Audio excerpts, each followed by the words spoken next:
Seeing the HD fully animated version of Mario vs. Donkey Kong's opening cutscenes was a burst of nostalgia and a reminder of how far graphics have come. The cutscene looks fantastic, truly, but I still prefer the pixelated original. Is that just me being a nostalgia addict, or is there truly a magic that was lost in the pursuit of technological advancement? Take a few minutes to hear my analysis, and you tell me which cutscene you think is best.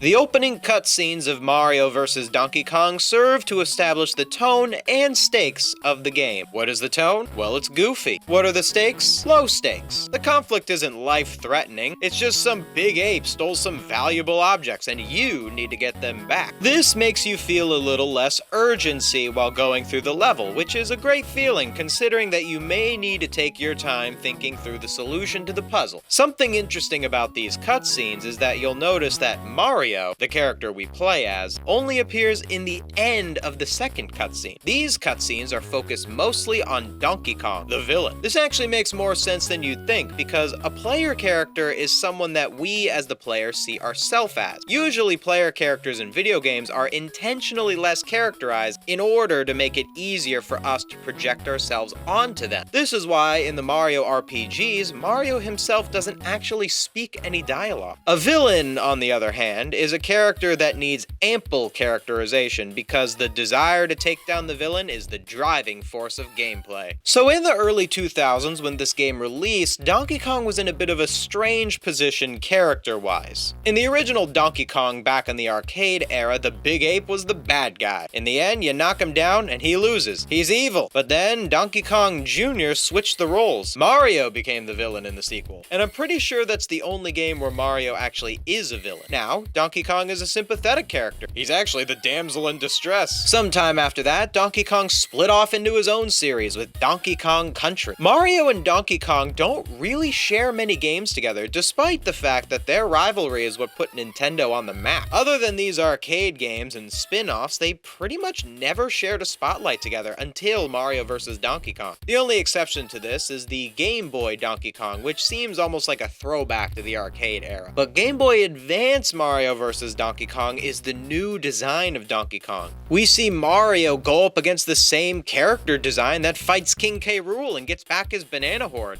It seems almost like hero versus hero at this point. This version of Donkey Kong just isn't evil anymore. Bowser filled the role of the evil guy. So, to solve this, the opening cutscene shows us Donkey Kong as a sympathetic villain. It humanizes him, if you can even do that for a monkey. So now that we know the goal of the cutscene, let's take a look at how it accomplishes this goal. The cutscene opens on this. Donkey Kong is sitting on his couch, watching TV. Immediately relatable. Also hilarious to see an animal doing a human thing. It's like a dog driving a car. Also, I gotta point out, the Shy Guy newscaster doesn't add anything other than a little bit of humor, but it makes me laugh. Look at him doing the news.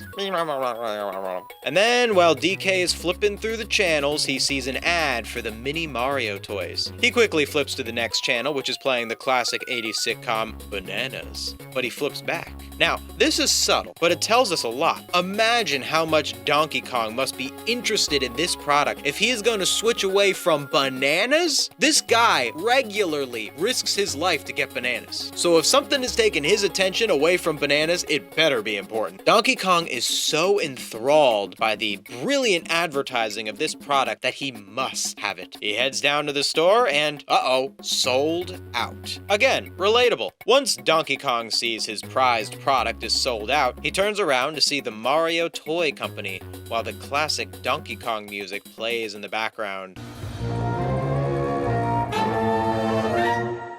This tells us something is going down. That brings us to the press start screen, but there's one more cutscene that plays after you select new file. This next cutscene details Donkey Kong attacking a bunch of Toad workers and stealing some mini Marios, only to be confronted by Mario, to which he runs away, beginning the narrative. So now let's take a look at the original cutscenes compared to the Switch remakes of the cutscenes. First off, the biggest difference is that the original cutscenes lack any sort of animation animation. They are almost entirely still images. On the other hand, the Switch cutscenes are fully animated. Now look, I am not going to say that still images are better at telling a story than full motion. If that were the case, every movie would just be a series of pictures. What I will say about this is that because the GBA developers were restricted by the graphics and programming capabilities of the time, they had to do a lot with a little. The story is simple but effective, and it needed to be. They had to make the most of the voice clips and the framing of each individual shot to tell us what is happening and why it's important. There are a few shots that I feel are distinctly better in the original GBA installment. The first is this shot right here where Donkey Kong has hearts in his eyes. In the remake, this is replaced by this little animation of Donkey Kong staring at a mini Mario toy. They elicit a similar emotion, but the humor and simplicity of this hyper-masculine ape with hearts in his eyes over a toy is just so hilarious. The new animation is much more drawn out. It takes up more time. My biggest criticism of the animated version of this moment is that it's just not funny anymore. There's no humor in this. It only tells me that the big ape likes the toy, maybe a little too much. The hard eyes convey this much better.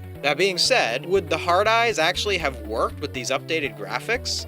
Honestly, no. I think it would have looked kind of weird to have this 3D rendered Donkey Kong with this kind of cartoonish hard eyes. And to be fair to the animated version of the cutscene, Donkey Kong has a much more emotional facial expression here. His whole face is showing us how much he wants this toy. Compare that to the hard eyes, which literally has no other edit than just the hearts. There's one aspect of the cutscene that actually works a lot better on the Switch than in the original, and that is how defined the sold out is over the Mini Mario sign. It's just such smooth animation, and it really sells the moment in a way that GBA just never could. And I'm glad they took this creative liberty to slap that sold out on there when Donkey Kong approached the store. One other moment that I think the GBA did better is this shot right here. This image tells such a story. You have the unwelcome intruder, darkened in the front and illuminated by the light behind. You have the prize he is after placed directly in the bottom left corner of the frame, and you have these scared toads who may become collateral damage in Donkey Kong's quest for what he wants. This is truly DK's Joker moment. It's the image that captures him as the villain of this game. We spent the whole first cutscene looking at what a goofy goober he is, watching shows about bananas and fantasizing about playing with toys, but this right here reminds us that this is a wild animal on the loose, and you need to stop him. Compare this image to the remake's animated version of the moment. It's just Donkey Kong busting down a door. That's about it. They even had the chance to frame the shot like on the GBA, but just didn't take it. And that's probably because with the motion, you really have to do a close-up on DK. This sort of shot actually doesn't work while animated. It's the sort of thing that can only really be conveyed as a still image. So what does this all mean? Am I saying that the Switch cutscenes should have just been HD renders of the images from the GBA? Well, no, that would have been very lazy on the developer side. So why are the GBA cutscenes better? It's because they were a product of their time. See, if you released a game where the cutscenes looked exactly like Mario vs. Donkey Kong on the GBA,